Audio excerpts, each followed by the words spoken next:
오늘 하나님 말씀은 데살로니가전서 4장 13절부터 18절까지의 말씀을 같이 보겠습니다. 그러나 형제들아, 잠자는 자들에 관하여 너희가 모르기를 내가 원치 아니하노니 이것은 너희가 아무 소망 없는 다른 사람들 같이 슬퍼하지 아니하게 하려 함이라. 우리가 예수님께서 죽으셨다가 다시 일어나셨음을 믿을진대 그와 같이 예수님 안에서 잠자는 자들도 하나님께서 그분과 함께 데려오시리라. 우리가 주의 말씀으로 너희에게 이것을 말하노니 곧 주께서 오실 때까지 살아서 남아있는 우리가 결코 잠자는 자들보다 앞서지 못하리라. 주께서 호령과 천사장의 음성과 하나님의 나팔 소리로 함께 친히 하늘로부터 내려오시리니 그리스도 안에서 죽은 자들이 먼저 일어나고 그 뒤에 살아서 남아있는 우리가 그들과 함께 구름들 속으로 채어 올라가 공중에서 주를 만나리라. 그리하여 우리가 항상 주와 함께 있으리라. 그러므로 이 말씀들로 서로 위로하라. 아멘. 오늘 하나님 말씀 주제는 재림과 부활이라는 주제로 말씀을 전하려고 합니다.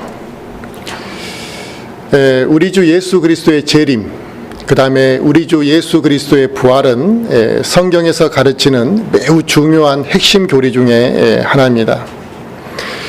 그래서 이 교리에 대해서는 구원받았다라고 한다면 반드시 알아야만 하고 또 정확하게 알고 있어야만 합니다. 그래서 우리가 예수님의 재림과 예수 그리스도의 부활에 대해서 확실하게 알아서 우리가 그 안에서의 소망과 확신을 가져야 하기 때문에 그렇습니다. 그런데 요즘 교회를 이렇게 보면 예수 그리스도의 재림에 대한 이야기들을 잘 가르치지 않고 있는 걸 봅니다.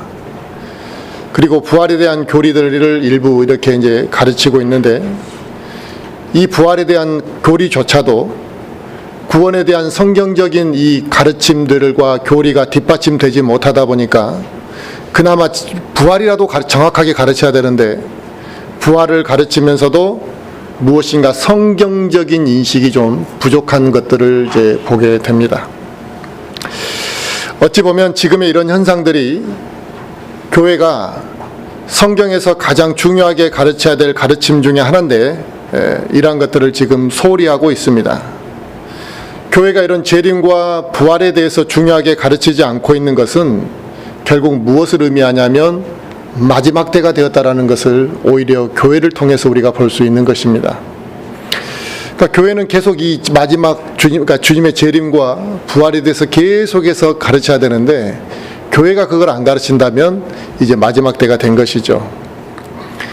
그래서 디모데전서 4장 1절에 이제 성령께서 분명히 말씀하시기를 마지막 때 어떤 사람들이 믿음에서 떠나 유혹하는 영과 마귀들의 교리에 주의를 기울일 때가 올 것이다 라고 그랬습니다.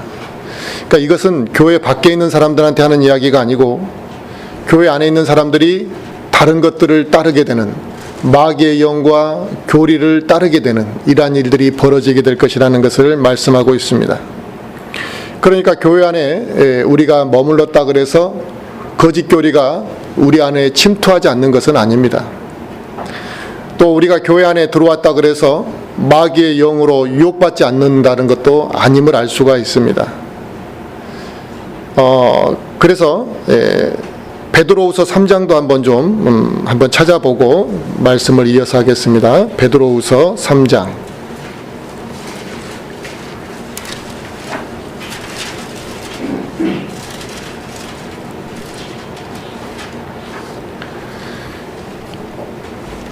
베드로후서 3장 3절부터 4절을 먼저 보시면 먼저 이것을 알라. 곧 마지막 날들에 비웃는 자들이 와서 자기들의 정욕을 따라 걸으며 이르되 그분께서 오신다는 약속이 어디 있느냐. 조상들이 잠든 이래로 모든 것이 창조의 시작 이후부터 있었던 것 같이 그대로 계속 되느니라 하리니. 그 다음에 9절부터 13절까지 한번 보겠습니다. 주께서는 자신의 약속에 대해 어떤 사람들이 더디다고 생각하는 것 같이 더디지 아니하며 오직 우리를 향하여 오래 참으사 아무도 멸망하지 아니하고 모두 회개에 이르기를 원하시느니라. 그러나 주의 날이 밤에 도둑같이 오리니 그 날에는 하늘들이 큰 소리와 함께 사라지고 원소들이 뜨거운 열에 녹으며 땅과 그 안에 있는 일들도 불태워지리라. 그런즉 이 모든 것이 해체될진대 너희가 어떤 사람이 되어야 마땅하겠느냐. 모든 거룩한 행실 속에서 하나님을 따르는 가운데 하나님의 날이 오는 것을 기다리고 서두르라. 그 날에 하늘들이 불이부터 해체되고 원소들도 뜨거운 열로 녹으려니와 그럼에도 불구하고 우리는 그분의 약속에 따라 의가 거하는 새 하늘들과 새 땅을 기다리는도다 그랬습니다. 아멘. 하나님께서는 지금 내일이라도 주님이 재림하게 하도록 시간을 정하실 수가 있습니다만 하나님께서는 한 사람이라도 더 구원받도록 하시기 위해서 오래 참고 기다리고 계시는데 사람들은 그걸 어떻게 생각하냐면 창조 이래로 지금까지 세상이 그대로 왔고 그대로 유지되어 왔는데 앞으로도 세상은 변함없이 그렇게 갈 것이라고 사람들은 생각한다는 것입니다. 그래서 주님이 다시 오신다고 이야기하면 그들이 그 말을 들을 때 비웃고 그러면서 자기들은 계속해서 정욕에 따라 걷고 있을 것이라고 하나님은 말씀하시고 있습니다. 그래서 사도 바울은 우리에게 그렇게 또 이야기를 합니다. 고린도전서 15장을 한번 보시면 고린도전서 15장 보겠습니다.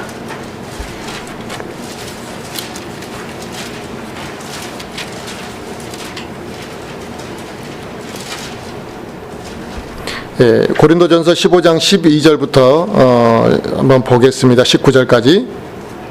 이제 그리스도께서 죽은 자들로부터 일어나셨다고 선포되었거늘 너희 가운데 어떤 자들은 어찌 죽은 자들의 부활이 없다고 말하느냐.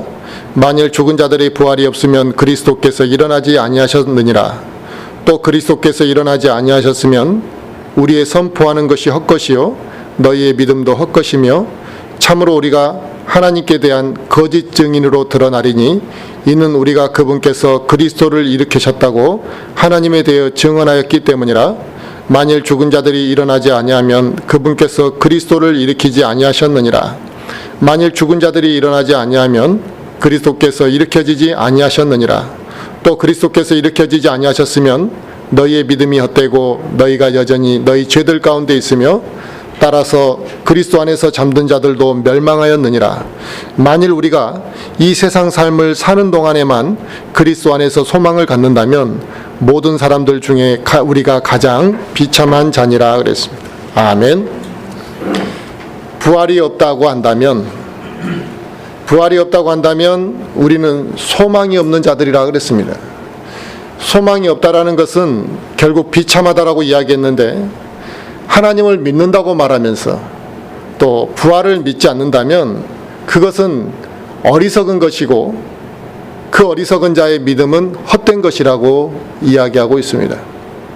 그러니까 우리의 소망은 이 세상에 있는 것이 전부라고 한다면 우리는 이 세상에서 이렇게 살아가고 있는 것이 어리석은 것이다 이거죠. 이처럼 성경은 예수 그리스도의 재림과 부활에 대해서 매우 중요하게 이야기하고 있습니다. 그런데 교회를 다닌다고 하면서도 이 재림과 부활에 대해서 관심이 없고 아마 여기 있는 우리 학생들 중에서도 재림과 부활에 대해서 물어보면 정확하게 말할 수 있는 학생들이 과연 몇 명이나 있을까 싶습니다. 그런데 자기는 구원을 받았다라고 이야기하면 이게 교육을 그러니까 한마디로 성경적인 교육을 잘못 받았든지 구원을 안 받았든지 이런 문제가 이제 생기는 것입니다. 왜냐하면 교회 성경에서는 이 재림과 부활에 대해서 굉장히 중요하게 이야기하고 있기 때문에 그렇습니다. 그래서 교회를 다니고 있으면서도 부활과 재림에 관심 없는 사람들을 의외로 많이 보게 됩니다. 또 오늘 본문의 말씀에 이런 말씀을 듣고도 자기는 아무런 반응이 없다 이거예요. 뭐 부활을 하든 주님이 다시 오시든 그게 나하고 뭔 상관이 있냐라는 듯이 반응이 없다고 한다면 그 사람은 분명히 부활과 재림에 대한 소망이 그 사람에게 없기 때문에 그런 현상이 있는 것입니다. 마귀의 이 역사 중에 하나는 예수 그리스도의 재림을 왜곡시키는 것이거든요. 또 부활에 대한 의미를 변질시키는 것입니다. 왜 그렇게 하겠습니까? 바로 바른 믿음 안에서 이 성장하지 못하도록 막으려고 하는 것이거든요. 부활의 사건을 축소시키고 예수 그리스도를 단순히 이 세상의 위대한 인물 정도로만 인식을 시키게 되면 사람들은 영적으로 더 이상 성장할 수가 없게 되는 것입니다. 그와 같은 마귀의 공격으로 인해 많은 이단들이 생겨났고, 성경이 말씀하신 이 중요한 사건, 또 우리가 제일 강조하고 정확히 알아야 될 부활과 재림의 사건을 왜곡시켜버렸고, 그래서 많은 사람들이 오히려 이제 교회를 다니는 사람들조차 어떻게 생각하냐면, 예수 그리스도의 재림을 이야기하고 휴거를 이야기하면 혹시 저 사람 이단 아닌가라는 의심을 품게 만들어버렸습니다. 이게 지금 정상적인 상황이 아니라는 것입니다. 많은 교회가 이런 마귀의 영적 공격에 제대로 대응을 하지 못했기 때문에 교회 안에 있는 그리스도인들조차도, 교회 안에 교인들조차도 예수 그리스도의 재림은 요한계시록에서나 나오고 매우 어려운 교리 정도로만 생각하고 있습니다. 하지만 우리가 성경의 본문 말씀을 오늘 몇 군데 보았지만 곳곳에서 주님의 부활과 재림을 이야기하고 있고 그것을 매우 중요하게 다루고 있는 것을 알 수 있습니다. 성경 전체의 하나님의 예언 중에 핵심은 뭐냐면 예수님의 초림과 재림입니다. 수많은 이야기를 이렇게 길게 성경에 풀어놓은 이야기의 핵심은 예수님의 초림과 재림을 설명하기 위한 거죠. 그래서 예수님의 초림에 대한 사건도 중요합니다만 예수님이 다시 오시는 이 재림의 사건은 더 많은 부분이 기록되어 있습니다. 그래서 우리는 예수님이 십자가에 죽으신 그 사건만 알 것이 아니라 예수님이 다시 오실 것에 대한 그 사건에 대해서도 우리는 정확하게 알고 있어야만 한다는 것입니다. 그런데 안타깝고 놀라운 일은 예수님이 다시 오신다라고 이렇게 강조하고 있고 그것이 우리의 신앙의 매우 핵심이 된다라고 말하고 있음에도 불구하고 지금 이 시대의 교회 안에 예수님의 다시 오심을 믿지 않는 목사들이 있다라는 것이 안타까운 일입니다. 심지어 예수님의 재림에 대해서 관심이 없는 목사들도 있습니다. 그러니 교회 안에 있는 성도들이 무슨 관심을 갖겠냐는 거죠. 성경에 기록되어 있는 이런 중요한 교리에 대해서 말하지도 아니하고 가르치지도 않고 이러한 현실 속에서 많은 목회자들이 주님의 재림에 대해서 정확하게 모르고 있다 보니까 주님이 다시 오시는 사건에 대해서도 아주 중요하게 다루고 있지 않습니다. 이것은 성경적으로 볼 때 마지막 때 배교한 교회들에게서 나타날 모습입니다. 마귀들은 많은 교인들이 영적으로 눈이 멀도록 또 귀가 다치도록 만들어 왔고 결국 그들이 눈과 귀가 다쳐서 진리의 말씀에 대한 갈급함이 그들에게 사라져 가도록 만들었다는 것입니다. 그래서 마지막 때는 교회 다니는 사람은 많지만 저 하늘나라에 대한 소망을 갖고 살아가는 사람은 적다라는 거죠. 오늘 본문에 이 데살로니가 교회에 사도 바울이 이 예수님의 재림과 부활에 대해서 이야기한 이유가 있습니다. 왜냐하면 그들은 믿음을 지키기 위해서 핍박을 받았습니다. 그 핍박이 작은 핍박이 아니었고 굉장히 큰 핍박이었고 강력한 시련이 교회에게 찾아왔습니다. 그래서 그들은 재림과 부활에 대해서 더 강력한 관심을 가지게 되었던 것이라 이겁니다. 데살로니가 교회 안에 핍박을 받고 또 오랜 시간 주님을 기다려왔던 사람들 중에서 먼저 죽은 형제 자매들이 있었던 것이죠. 그래서 데살로니가 교회 안에서 그 핍박을 견뎌내며 자기들의 영적 시련을 견디면서 생각했던 것이에요. 그 믿음을 지키며 살다가 먼저 죽은 우리 형제 자매들은 과연 어떻게 되었겠느냐라는 것을 고민했던 것이죠. 이것은 단순한 호기심이 아니라 과연 성경적으로 어떠한가라는 그 궁금증을 그들이 가지고 있었던 것입니다. 그래서 사도 바울은 그들에게 부활과 재림에 대해서 설명하게 되었던 것이고 이것은 반드시 이루어질 일이며 우리 구원받은 그리스도인들은 이 부활의 영광스러운 소망 가운데 위로를 받고 영적 전쟁을 끝까지 수행해야 된다는 것을 그들에게 가르치고 있었던 것입니다. 그리고 예수 그리스도께서 다시 오실 그때에 반드시 구원받은 자들은 다 일어나게 될 것이라. 먼저 죽은 자들이 있다면 그들이 먼저 일어날 것이요, 그들이 다 주님 안에서 만나게 될 자들이기 때문에 너희들이 지나치게 슬퍼하지 말고 하늘에 대해 소망을 가져라. 너희들이 너무나 슬퍼한다라는 것은 하늘에 소망이 없는 자들이나 하는 것이다. 그러니까 너희들이 하늘에 소망이 없는 자들처럼 너무나 지나치게 슬퍼하지 말고 오히려 이 말씀으로 위로를 삼고 서로가 서로에게 위로를 하고 힘이 되어주라고, 영광스러운 날이 그 날이 오는 그날까지 서로 깨어 있어야 된다고 권면하는 내용이 오늘 본문 말씀을 기록한 이유가 되는 것입니다. 우리도 마찬가지죠. 지금 우리가 남은 인생을 시간을 깨어 있어야만 하는 것입니다. 어떻게 깨어 있어야 되느냐 이거죠. 소망을 품고 주님이 다시 오실 것을, 또 우리가 주님을 만나게 될 것을 소망하면서 그 영광스러운 날을 우리가 참여하게 될 것이라는 그 기대감을 가지고 우리 모두가 다 깨어 있어야만 한다는 것입니다. 그런데 우리 안에 주님의 재림과 부활에 대한 소망이 없이 이 세상을 위해서만 다 시간을 써버리고 허비하게 된다면 결국 이것이 하나님을 슬프게 하는 행위이고 우리가 영적 전쟁을 정상적으로 수행할 수 없게 될 것이라는 것입니다. 성경에서 말씀하시는 이 주님의 재림은 매우 놀라운 사건입니다. 왜냐하면 이것은 마지막 때에 일어날 일이거든요.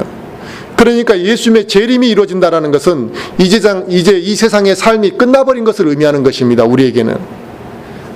그래서 이 주님의 재림에 대해서는 심지어 믿지 않는 사람들조차도 호기심을 가지고 관심을 가졌던 사건이 주님의 재림이었습니다.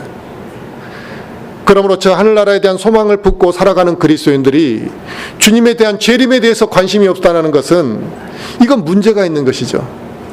세상에 믿지 않는 사람들도 주님의 재림에 대해서 관심을 갖는데요.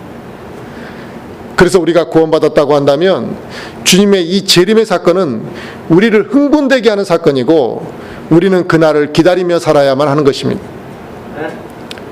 요한복음 11장에 주님께서 나사로를 살리신 장면이 나오죠. 나사로를 어떻게 불렀습니까? 나사로야 나오너라. 그러니까 나사로가 일어났습니다. 이처럼 주님이 이 땅에 오실 때 저 하늘에서 호령하실 거라는 겁니다. 우리를 부르실 겁니다. 천사장의 음성이 들릴 것이고 이 하나님의 나팔 소리가 이 세상에 울려 퍼지게 될 것이라 그랬습니다. 그때 구원받은 자들이, 먼저 죽은 자들은 새 몸을 입고 부활할 것이고 그들이 주님과 함께 이 땅에 재림하실 거라 그랬습니다. 우리 구원받은 그리스도인들은 주님의 부르시는 그 음성을 듣는 순간에 이 썩을 몸이 완전한 썩지 아니할 새 몸을 입고 우리는 죽음을 경험하지 아니하고 눈 깜짝할 사이에 공중으로 올라가게 될 것이라는 것이 휴거를 말하는 것입니다. 그래서 이 재림과 휴거는 거의 동시 시점에 이루어지게 되는 것이죠. 고린도전서 15장 말씀도 한번 보겠습니다.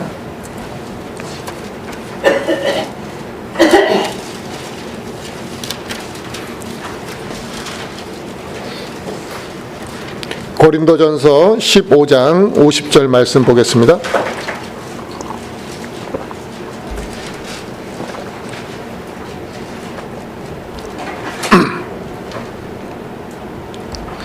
고린도전서 15장 50절부터 55절까지 보시면, 형제들아 이제 내가 이것을 말하노니 살과 피는 하나님의 왕국을 상속받을 수 없으며 또한 썩는 것은 썩지 않는 것을 상속받지 못하느니라.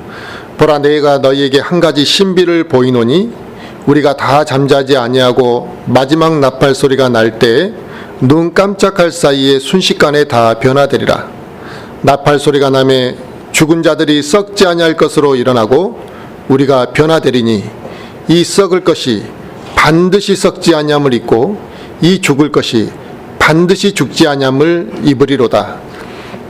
그리하여 이 썩을 것이 썩지 아니함을 입고 이 죽을 것이 죽지 아니함을 입을 때에는 기록된 바 사망이 승리 가운데서 삼켜졌도다 하신 말씀이 성취되리라.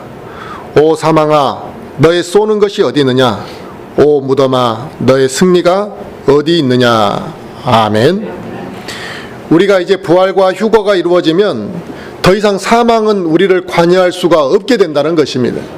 더 이상 우리가 죽음을 맛보지 않는다는 거죠. 지금 수많은 사람들이 뭐예요? 죽음을 두려워하는 거잖아요. 그래서 우리는 사망에 쏘는 것이 어디 있냐? 무덤아 너의 승리가 어디 있냐고 우리가 이야기하고 외칠 수 있다는 것입니다. 이와 같은 놀라운 사건이 있을 것임을 성경은 곳곳에서 예언하고 있는데, 이 구원에 대한, 재림에 대한 이야기를 우리가 볼 때마다 사람들은 이제 궁금해하는 것이죠. 과연 주님이 언제 재림하실 것인가? 이런 궁금증 때문에 당연히 재림에 대한 관심이 있는 사람은 이런 궁금증을 갖기 마련입니다. 하지만 문제는 그 날이 언제인지는 아무도 모른다라고 하나님이 미리 말씀을 해놓으셨습니다. 사도 바울은 그때와 그 시기에 관하여는 내가 너희들에게 써줘야 될 이유가 없다라는 것을 써야 될 필요가 없다라고 이야기했습니다. 그런데 수많은 사람들이 이 날짜를 맞추기 위해서 억지로 성경을 풀고 억지로 날짜를 맞추려고 부단히 애를 쓰고 있다는 것입니다. 그래서 몇몇 과거의 이단들이 몇 년 몇 월 며칠 날 주님이 오실 것이라고 선포를 하고 기다렸던 일들이 몇 번 있었잖아요. 하나님께서는 주님이 다시 오실 그날이 반드시 있지만 그 날짜가 언제인지는 말씀하지 않으셨거든요. 그러나 그날이 되면, 그날이 다가오면 이러이러한 일들이 일어날 것이니까 대비하고 준비하고 있어라, 이렇게 말씀했다는 것입니다. 그렇다면 우리가 그 성경의 말씀들을 가만히 이렇게 살펴보고 비춰본다면 지금 우리가 살고 있는 이 시대가 그 마지막 때에 일어날 일들이 계속 일어나고 있다는 것입니다. 그래서 우리가 배교의 시대에 살고 있는 우리가 주님을 다시 만날 날이 멀지 않았다는 것이죠. 그래서 우리는 분명히 마지막 때를 살고 있습니다. 그래서 저는 개인적으로 그렇게 생각합니다. 저가 죽기 전에, 죽음을 맛보기 전에 주님이 이 땅에 오시기를 저는 간절히 지금도 소망하고 있습니다. 설령 제가 준비가 덜 되었을지라도 저는 주님이 속히 오셨으면 좋겠다라는 마음을 갖습니다. 그건 제가 죽음에 대한 두려움 때문이 아니라 하루라도 빨리 주님이 이 땅에 오셔서 나를 이 세상으로부터 해방시켜 주시고 저 하늘나라에 대한 소망을 이루고 하나님의 영광을 보면서 말할 수 없는 그 기쁨과 평안 속에서 구원받은 성도들과 영원히 살고 싶기 때문에 그렇습니다.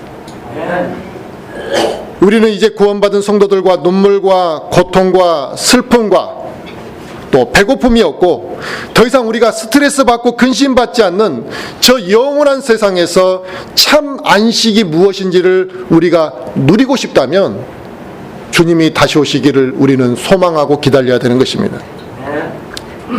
하지만 주님이 다시 오실 날이 언제인지를 모르기 때문에 조급해하는 사람들이 있습니다. 그 날은 도적같이 올 거라 그랬습니다. 도적같이 온다라는 건 뭐겠습니까? 도적이 몰래 온다라는 거죠. 저 사람이 대비하지 못할 시점에 도둑이 들어가는 것처럼 어느 날 갑자기 이루어지게 될 것이라고 말씀하시고 있습니다. 그러므로 준비되어 있어야만 하고 깨어 있어야만 한다는 것이죠. 물론 구원받은 그리스도인들이 모두가 다 부활을 할 것입니다. 모두가 다 부활하고 휴거는 되겠지만 주님이 다시 오실 그때가 멀지 않았다고 한다면 우리가 방탕하게 살아가고 세속에 물들어 살아가고 적당히 살아갈 일이 아니라 과연 주님이 재림하시게 되는 그 순간에 내가 어떻게 주님 앞에 설 것인가를 우리는 고민해야만 한다는 것입니다.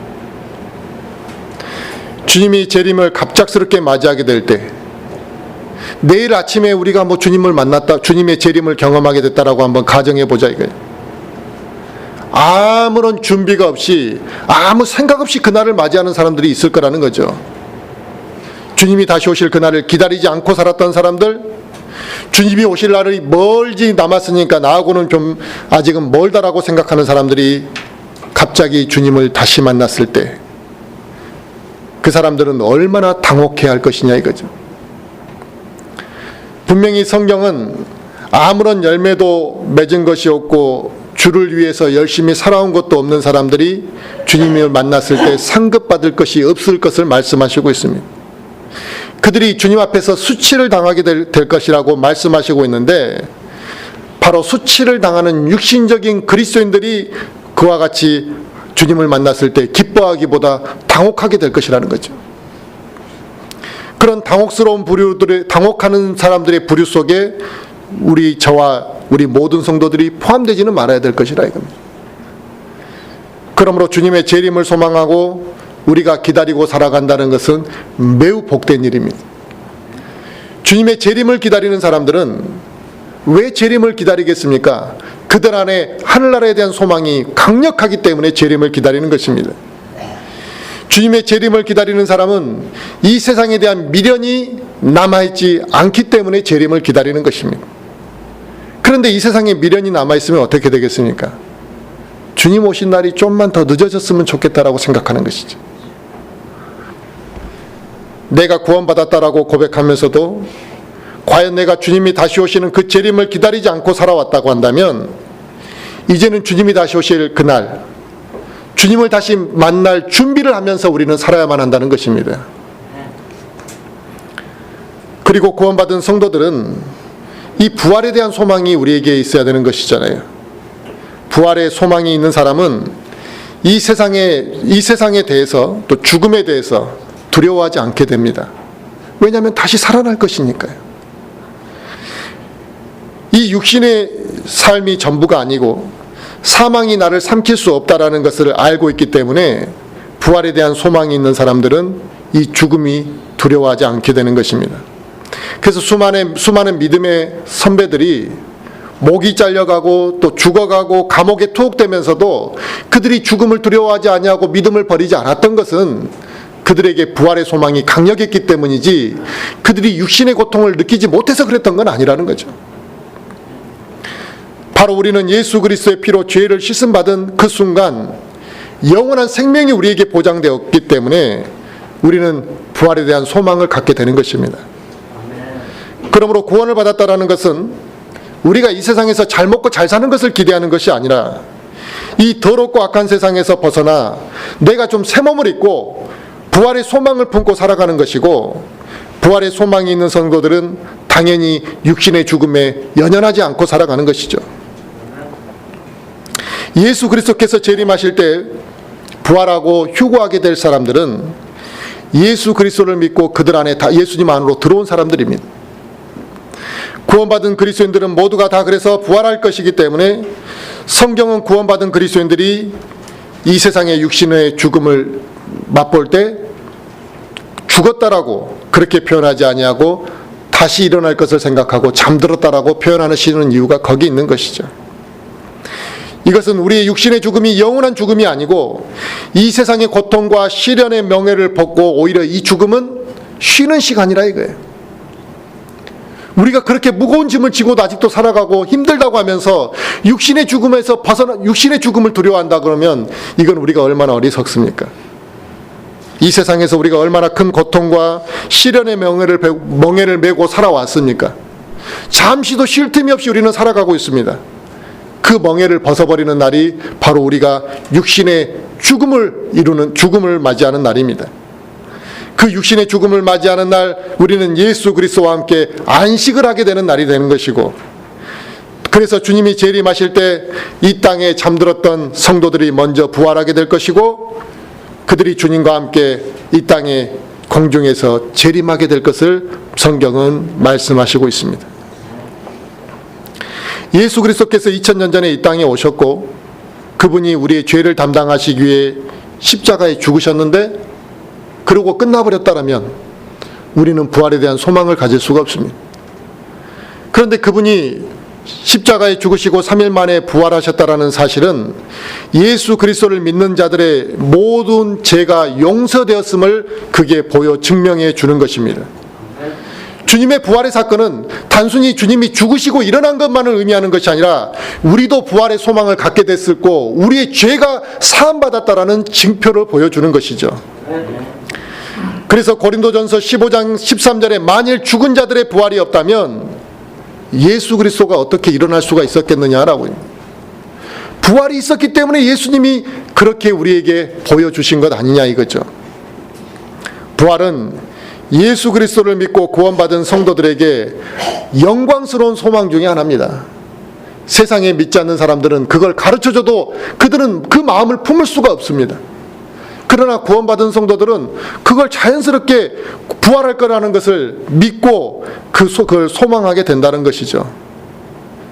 그리고 주님이 재림하실 때 구원받은 성도들은 그분과 함께 이 땅에 다시 오게 될 것인데, 이게 실제로 일어날 사건이라는 것이죠.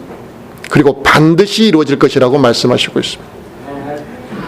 그러므로 부활의 소망을 갖는 그리스도인들은 구원받고 나면 제일 먼저 바뀌어야 되는 것 중에 하나가 뭐냐면 죽음에 대한 인식, 삶에 대한 인식이 바뀌어야만 하는 것입니다. 죽음에 대한 인식이 바뀐 그리스도인이 삶의 목표와 방향이 이 세상에 믿지 않는 사람과 어떻게 똑같을 수 있겠습니까? 이 세상에 믿지 않는 사람들은 한 번 살고 끝이니까 거기에 올인을 다 해야 되는 것이고 인생의 목표를 거기다가 잡는 것이죠. 그러나 우리는 죽고 나면 부활할 것이고 그 부활이 이 땅에서 사는 것이 아니라 하늘나라에서 살 것이기 때문에 우리가 삶의 목표와 방향을 어떻게 믿지 않는 자들처럼 오직 여기에다가 다 올인하고 이 썩어버릴 땅을 위해서만 살아가야 되겠느냐 이거죠. 그래서 우리의 삶의 목표와 방향이 바뀌지 못한 그리스도인은, 구원받은 이후에 가치관의 변화를 겪지 못한 그리스도인은 그가 신앙생활을 잘못하고 있는 것입니다. 이 세상에 믿지 않는 사람들과 똑같은 가치관으로 살아가는 그리스도인들이 사실 더 많은 것을 보게 됩니다. 근데 그들은 자기들이 잘 살고 있는 것으로 생각합니다. 그러나 어떻게 죽음과 소망이 다른데, 죽음에 대한 인식과 소망이 다른데 삶의 목표와 방향이 이 세상에서 서로 일치한다는 것은 비정상적이죠. 그래서 믿지 않는 사람과 믿는 사람이 단순히 멍에를 같이 메고 안 메고의 문제를 떠나서 가치관이 다른데 어떻게 서로 그렇게 마음이 맞아서 결혼할 수 있냐는 것이죠. 이건 비정상적인 이야기를 지금 이야기하고 있는 것입니다. 죽음에 대한 인식이 바뀐 그리스도인들은 반드시 삶의 목표와 방향이 바뀌게 되어 있고 부활에 대한 소망이 없는 사람과 같이 이 세상을 살아가지 않게 되어 있습니다. 그들의 인생은 이 세상을 바라보는 눈이 달라지는 것이고 이 세상을 바라보는 믿지 않는 자들과 같은 멍에를 맬 수가 없게 되는 것입니다. 그래서 사도 바울은 고린도전서 15장에서 만일 우리가 이 세상을 삶을 사는 동안에만 그리스도 안에서 소망을 갖는다면 우리가 이 세상에서 제일 비참한 자라고 그렇게 이야기했습니다. 그 말은 우리가 이 세상의 삶이 끝이라고 한다면, 그리고 이게 전부라고 한다면 한 번밖에 없는 인생을 절제하고 할 것도 못하고 살았으니 제일 어리석은 게 우리 아니냐, 이렇게 말하는 겁니다. 부활을 빼고서는 우리의 믿음과 신앙을 말할 수가 없습니다. 부활은 예수 그리스도를 믿는 그리스도인들의 신앙의 핵심 중에 하나인 거죠. 그런데 부활을 말하고 또 그 부활을 강조하기 위해서 부활절도 지켜가면서 부활을 믿지도 않거나 부활에 대한 소망이 없는 사람들이 교회 안에 있다라는 것이, 이게 아이러니한 일이다 이거죠. 교회 안에 교인들이 넘쳐나는데 그들이 부활의 소망을 갖지 않는 교인들이 넘쳐나고 있다는 것입니다. 그들이 부활절을 열심히 지키는데 그 부활절을 지키기 위해서 계란도 주고 간다. 그 계란을 재미삼아 주는 거죠. 그러나 부활에 그게 의미 있냐 왜곡시키고 있지만, 부활은 생명이지 죽어버린 삶은 계란이 부활을 증명할 수는 없는 것입니다. 우리의 부활은 햇병아리처럼 다시 태어나는 것이 아닙니다. 갓난아이로 다시 태어나는 그 부활을 우리는 이야기하는 것이 아니고, 우리는 완전히 그 성인의 몸으로 새 몸을 입게 되는 것이기 때문에 계란에서 병아리가 태어나는 그러한 것이 부활을 설명할 수는 없는 것입니다. 예수님께서 십자가에 죽으시고 그 몸 그대로 다시 일으켜지신 사건처럼 우리는 그렇게 부활하게 될 것입니다. 그러므로 이 부활을 왜곡시키면 안 됩니다. 부활을 하나의 행사처럼 그저 재미삼아서 이것을 이해시켜서는 안 되는 것입니다.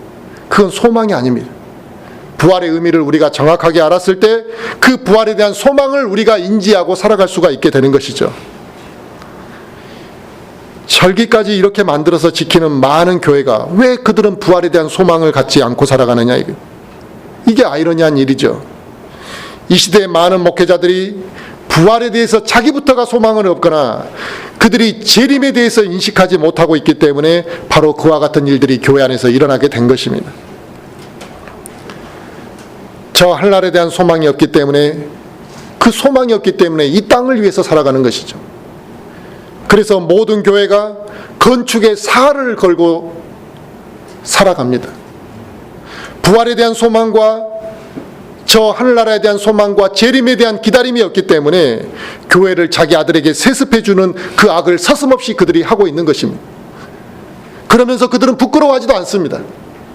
그리고 그들을 추종하는 사람들도 그게 하나님의 일인 줄 알고 착각하고 있습니다. 왜 그런 일이 일어나냐? 성경적인 교리와 분별이 없는 것도 있지만 그들은 부활에 대한 소망과 재림에 대한 기다림이 그들에게는 없기 때문에 그렇습니다. 우리는 이곳에 아름다운 성전을 짓는 것이 일생의 목표가 아니라 이거예요. 우리에게 목표는 단 한 사람이라도 죄인들이 하나님 앞에 회개하고 눈물을 흘리도록 하는 것이 우리에게 중요한 맡겨진 일입니다. 교회를 크게 짓는 것이 목회 사역의 전부인 것처럼 생각하는 사역자들이 있습니다만 그것이 하나님을 모욕하는 일이고 성경의 가르침을 왜곡시키는 것입니다. 수많은 교회 목사들이 교회가 커지면 이제 정치권들과 결탁을 해서 권력화해 가고 자기들의 세력을 키워가는 이러한 현실 속에서 그들이 어떻게 하늘나라에 대한 소망이 있다라고 말할 수 있겠냐는 거죠. 부활과 재림에 소망이 있는 사람은 그렇게 살라고 해도 살 수가 없는 것입니다. 사도 바울은 수많은 교회에게 그들에게 무엇인가 세력화를 이야기하고 교회의 건축을 이야기하고 교회의 더 큰 숫자를 늘리는 데 힘을 쓰라고 말한 적이 없습니다. 힘들고 눈물을 흘리고 심지어 감옥에 투옥되고 박해받는 그 성도들에게 사도 바울이 했던 이야기는 우리는 부활할 것이요 주님의 재림이 멀지 않았다라는 것을 인식시켜주고 그들에게 권면했던 것뿐이었습니다. 주님의 재림과 부활을 믿지 않는 자들은 오늘도 평안하다, 안전하다라고 말을 하고 있습니다. 하지만 성경은 여자가 해산하는 고통이 갑작스럽게 임하듯이 갑작스러운 파멸이 그들에게 임할 것이라고 말씀하시고 있습니다. 재림하는 그 순간에 믿지 않는 자들은 이 파멸을 단 한 사람도 피할 수 없을 것이라고 말씀하시고 있습니다. 구원받은 그리스도인들 중에서도 그저 이 세상에서 막 살고 의미 없이 살았던 사람들은 그 수치스러운 순간을 피할 수가 없게 될 것입니다. 그래서 주님께서 유대인들에게 바리새인들에게 그렇게 말했습니다. 뱀들아, 이 독사의 세대야, 너희가 지옥의 정죄를 어찌 피하겠느냐 이거죠. 사람들은 주님의 재림과 부활을 이야기하면 먼 훗날의 이야기라고 생각하고 자기들과 지금 직접적인 상관이 없는 것처럼 이야기합니다. 오늘도 평안했으니까 내일도 평안할 것이라고 생각합니다. 지금까지 아무런 일이 없었으니까 앞으로도 일이 없을 것이라고 생각합니다. 그러나 주님의 재림은 갑작스럽게 예측할 수 없을 때 우리에게 찾아올 것이고 믿지 않는 모든 자들이 파멸에 이르게 될 것이라는 말씀을 하셨습니다. 세상은 평화를 외치고 있습니다. 세상은 우리가 안전할 것이라고 이야기하고 있습니다. 이 땅을 평화롭게 만들 수 있다라고 그들은 착각 속에 빠져 살아가고 있지만 주님의 날, 주의 날, 재림을 하는 그날은 구원받지 못한 자들에게 무서운 멸망의 날이 될 것이고 그들에게 고통의 날이 될 것이라고 성경은 반드시 그렇게 이야기하고 있습니다. 어느 날 갑자기 그들에게 그와 같은 파멸이 임하게 됐을 때 그들은 소리 한 번 내지 못하고 피할 시간도 없이 그들에게는 멸망이 임하게 될 것입니다. 오늘도 이 세상에 믿지 않는 자들은 안전하다고 생각하기 때문에 일요일이 되었을 때 그들은 놀러 가고 쉬고 있습니다. 그들은 평안하다고 생각하고 다음 주도 이렇게 쉴 거라고 이야기할 겁니다. 그들은 그 쉬는 시간에 흥청거리고 마시고 즐기고 그들은 그렇게 할 것입니다. 성경은 노아의 때도 그러했다고 그랬습니다. 그런데 노아의 때 한순간에 그들이 멸망했다라고 이야기하고 있습니다. 성경은 롯의 때도 그랬다고 했습니다. 그들은 그늘은 마시고 즐기고 했지만 하나님의 경고에 무시했습니다. 그 죄악의 감각이 없을 때 한순간에 그들이 다 멸망해버렸던 것처럼 주님이 재림하시는 그날이 노아의 때와 같고 롯의 때와 같다라고 성경은 분명히 말씀하시고 있습니다. 누가복음 17장 말씀을 한번 우리가 또 같이 보겠습니다.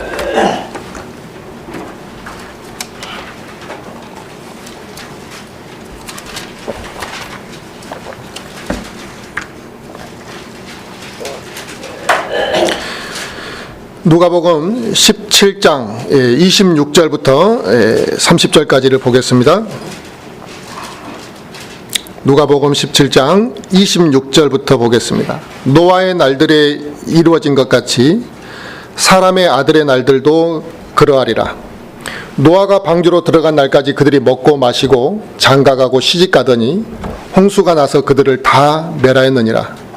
마찬가지로 롯의 날들에도 그와 같았으니 그들이 먹고 마시고 사고 팔고 심고 건축하였으되 롯이 소돔에서 나간 바로 그날에 하늘로부터 불과 유황이 비오듯 내려 그들을 다 멸하였느니라.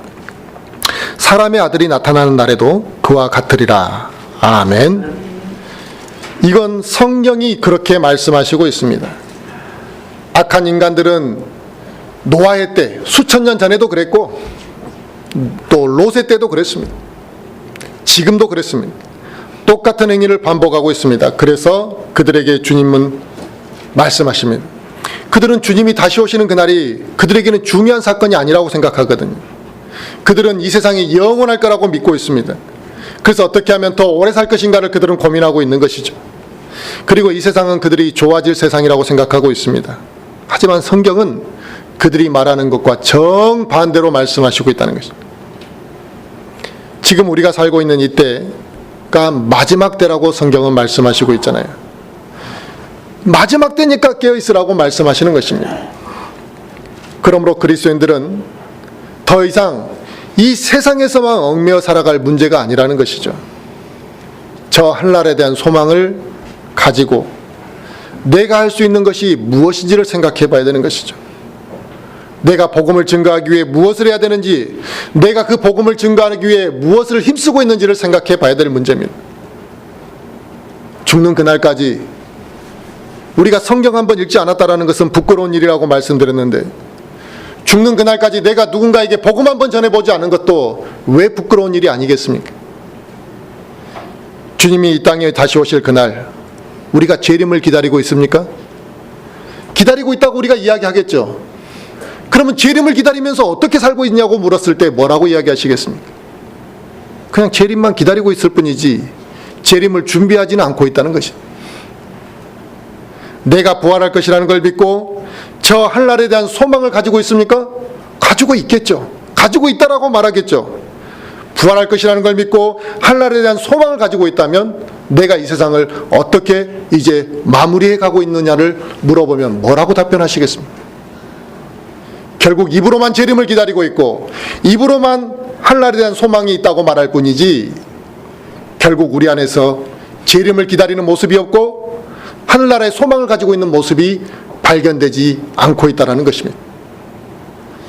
주님이 다시 오실 그날에 대한 기다림이 없다면 지금 내가 영적 생활을 잘하고 있는 것이 아닙니다. 나의 영적 상태가 점점 육신적인 상태로 고착화되어 가고 있는 것을 스스로가 증명하고 있는 것입니다. 부활에 대한 확신이 없다면 그 사람은 구원받은 것이 아닙니다. 예수 그리스도께서 나의 죄를 위해 죽으셨고 그 피로 나의 죄가 씻음받은 사실이 믿어지지가 않는다고 한다면 그 사람은 구원받지 못했을 것이고 또 반대로 부활에 대한 확신이 없다면 그 사람이 말하는 죄사함은 인정받을 수가 없는 것이죠. 성경에는 과거부터 미래 이야기까지 많은 이야기들이 기록되어 있고 생동감 있게 말씀하시고 있습니다. 모든 예언이 그리고 성경에 그 기록된 예언들이 다 하나하나 이루어졌듯이 이제 앞으로 이루어질 일들도 다 그대로 이루어지게 될 것입니다. 그러므로 우리는 과거에 하나님의 말씀이 이루어졌던 성경 기록들만을 보고 아 그렇구나라고 생각할 문제가 아니라 그러면 앞으로 기록될 말씀들도 그렇게 예언이 성취되겠구나라는 것을 생각하며 살아가야 하겠죠. 주님이 다시 오시는 그날은 이 썩을 육신을 우리가 완전히 벗어버리는 날이 될 것입니다. 더 이상 우리가 고통의 멍에를 메고 살지 않는 날이 될 것이고 기쁨과 평화와 안심과 하나님의 영광만이 있는 그곳에서 우리가 살게 될 것입니다. 기다려지십니까? 그게 안 기다려지시면 신앙생활을 잘못하고 있는 것이죠. 영적인 문제가 있는 것이죠. 주님이 다시 오시는 그날 우리의 상상을 초월하는 일들이 벌어질 것입니다. 말로 다 표현할 수 없는 그 영광스러운 자리에 우리가 서게 될 것이고, 성경은 우리에게 그와 같은 영광과 기쁨을 누리게 될 것을 말씀하시고 있습니다. 그런데 그것을 교회가 가르치지 않는다면, 그것을 교회에 다니는 성도들이 모르고 살아간다면 이것은 그리스도인으로서의 정체성이 없이 살아가는 것입니다. 자신의 존재의 의미를 모르고 살아가는 거죠. 왜 그 사람을 구원시켜 줬는지, 왜 너를 내가 하나님의 아들로 삼아 주었는지에 대한 인식이 없이 살아가고 있는 거죠. 주님이 언제 다시 오실지 우리는 알 수 없습니다만 곧 오신다는 것이죠. 그리고 그때가 가까워졌습니다. 우리가 이제 올해 새로운 한 해가 이루어졌을 때 사람들은 1월 1일 날 태양을 보면서 이제 또 올해를 열심히 살아보고 새로운 한 해가 시작됐다라고 환호하고 좋아합니다만, 우리는 이 세상이 망할 날이 하루가 더 단축된 것뿐입니다. 작년보다 올해 이제 우리가 주님을 만날 시간이 더 가까워진 것이죠. 이처럼 주님을 만나는 시간은 점점점 줄어들고 있습니다. 그러므로 우리 모두가 영적으로 깨어 있어야만 되고, 영적으로 깨어 있다라는 것은 영적인 게으름에서 우리가 탈피해야만 한다는 것입니다. 우리가 아직도 나태함과 영적인 게으름 속에서 머물러 있다고 한다면 저 하늘에 대한 소망과 주님의 재림에 대한 인식을 새롭게 하시면서 그 게으름에서 벗어날 수 있기를 바랍니다. 그로 인해 우리의 눈과 마음이 오직 저 하늘나라에 맞춰져 있어야만 할 것입니다. 저와 우리 모든 성도들이 올 한 해를 그와 같은 저 하늘나라에 대한 소망을 품고 살아가면서 그로 인해 하나님으로부터 받게 되는 많은 은혜들을 또 간증할 수 있게 되기를 바라겠습니다.